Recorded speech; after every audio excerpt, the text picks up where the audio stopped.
Hey guys, I'm Everlast. I hope you're doing well. So I'm going to teach you how to do the Vi full clear for season 15. So in reality, nothing has really changed from season 14, but I figured out how to do it better. So I thought I might as well do the improvement and teach you guys, and maybe some things it has changed. So for those as well, now you're just going to learn the faster version. So I'm just going to go through it.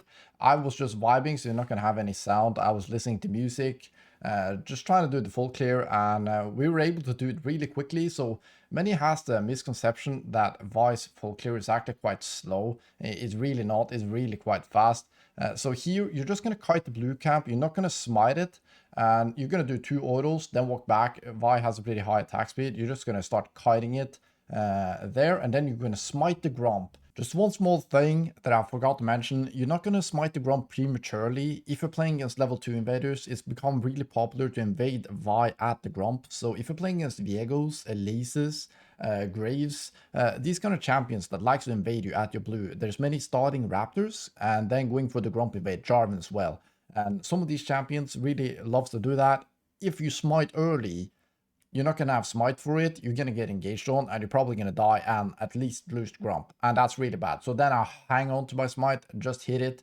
I usually ward in river as well to be sure against those champion. Anyways, back to the video. And just let your pet kill off the blue, because the pet is going to do damage to both when they're really in close proximity.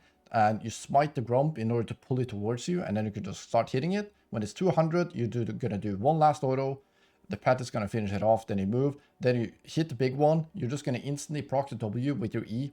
You don't really care that much about your passives, other than in the beginning, you're just going to proc your W as quickly as possible. So every time you're just going to hit the camp, then proc the W with the E. Here, you're just going to let the pet do as much damage as possible, finish it off, put points into Q. And here you got a lineup where you can hit all the small ones. Sometimes you're not going to be able to hit the one, then you have to do one order to it. Here I made a mistake of using both my E's before. You don't actually have to do that. Your pet will do enough damage. Then you get as close to the wall as possible, charge your Q, because then you're going to save time. You don't want to waste time charging a fully charged Q when it doesn't do that much more damage. The most important thing is to get to the camp as fast as possible. Here we're going to kite it like normal. 2 autos, kite. And then you're going to start charging Q over the wall. You just kite it towards that wall. You're not going to kite it around. Then I actually smite the Krug here. I'm going to tell you why in a second. And then you're just going to save 1E for all the smalls. And you can do it clear in 308, I think. 309 is what we did there. It's really fast. And the reason I do double smite is because I think you can do a lot with that time. You don't have to do it. In some games, I will just save the smite, and the clear doesn't change if you save the smite. You're just going to hit him down, and you save 1E for the small Krugs anyways. That's why I did it like this. But I actually like this because you can get into some really good positions. With this extra time, you can actually almost invade the enemy jungler if they're clearing slow. That's why the clearing is so important. You can hit the bot gank before the enemy jungler does. You can even move into a mid gank at the same time as another jungler does if they're not clearing fast enough. And you can camp the bush in which they move down from the blue buff when they're going to Scuttle Crab, and you can get a surprise on them there, because if Vi hits a fully charged Q level 4, she wins every single 1v1.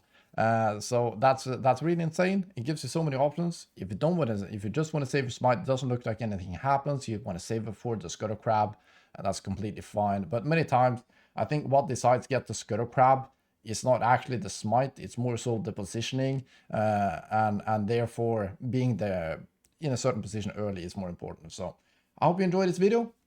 Thank you so much for watching. If you want to see more, make sure to subscribe. Thank you guys, and I'll see you next one. Keep smashing it. Bye. I was born fighting.